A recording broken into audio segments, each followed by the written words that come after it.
जय श्री कृष्ण, जय श्री राधे। मेरे प्यारे मित्रों, आइए आज एक अगली बात आपको बताने जा रहा हूं। भागवत कथा प्रशिक्षण से पहले आपको कुछ जानकारियां भी रखना आवश्यक है। किसी ने आपसे प्रश्न ही कर दिया, वेद कितने हैं, वेदांग कितने हैं, उपनिषद कितने हैं, आप क्या बताएंगे? भागवत तो आपने अध्ययन किया, पर इन चीजों को भी आपको जानने की आवश्यकता है। तो मैं आपको बताना चाहूंगा, वेद कितने हैं? 4। नाम क्या है? ऋग्वेद, यजुर्वेद, सामवेद, अथर्ववेद। और वेदांग कितने हैं, जिनको शास्त्र भी कहा जाता है? उनको 6 हैं। नाम क्या है? पहला शिक्षा, दूसरा ज्योतिष, तीसरा कल्प, चौथा व्याकरण, पांचवा निरुक्त और छठवां छंद। ये 6 शास्त्र हैं। उपनिषद कितने हैं? 108।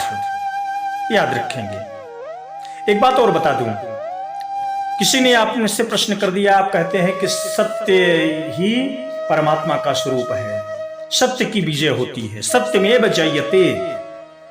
तो सत्यमेव जयते ये किस ग्रंथ में लिखा हुआ है? किसी ने पूछ ही दिया। छोटी छोटी बातें कोई कभी प्रश्न कर देते हैं, आपको याद रखना चाहिए। सत्यमेव जयते मुंडको उपनिषद में लिखा हुआ है, इसको याद रखेंगे। इन छोटी छोटी बातों को आपको जीवन में रखना चाहिए। यदि आप इन बातों को याद नहीं रखेंगे तो आप वक्ता बनेंगे तो आपको कहीं ना कहीं शंकाएं बनी रहेगी, कोई कुछ पूछना है। और इसके साथ साथ ईमानदार बनने की कोशिश करें। ईमानदारी का मतलब क्या है? किसी का धन हड़प लेना, ये ईमानदारी एक नहीं है। ईमानदारी का मतलब है कि भोगों के रस में जननेंद्रिय का रस बड़ा प्रबल होता है, इसलिए काम को जीतना ही सच्ची ईमानदारी है।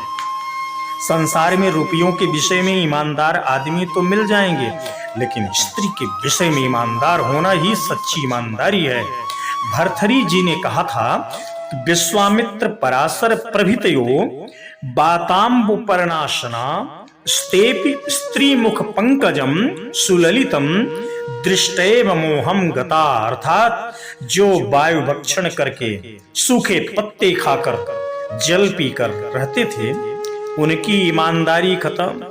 तो जो बासमती चावल, घी, दूध, मलाई उड़ा रहे, वे यदि अपनी इंद्रियां निग्रह कर सकें तो मानो विंध्याचल सागर में तैरने लगा। इसलिए भगवान का आश्रय लेकर के ही रहना। मत्तेव कुंभदलने भविष्यन्ति शूरा केचित् प्रचंड मृगराज बधेपि दक्षा किंतु ब्रमीम बलिना पुरतः प्रसह्य कंदर्प दर्प दलने बिरला मनुष्या। अतः जीवन ईमानदारमय हो, इसका एक ही उपाय है। विषया विनिवर्तन्ति निराहारस्य देहिनाम रस वर्ज रसोप्यस्य परम दृष्ट्वा निवर्तते। ये भाव भीतर से जब परमात्म तत्व का अनुभव होने लगे, तब मनुष्य स्वयं स्थित प्रज्ञ होकर रस बुद्धि को अनायास प्राप्त कर लेता है और ईश्वरी सत्ता में स्वयं हो जाता है। यही ईमानदारी के लक्षण है। अयम निज परो व्यक्ति गणना लघुचेतसाम उदार चरितांग नातु वसुधैव कुटुंबकम। ये भाव भी एक विद्वान में होना आवश्यक है। शेष अगले वीडियो में। जय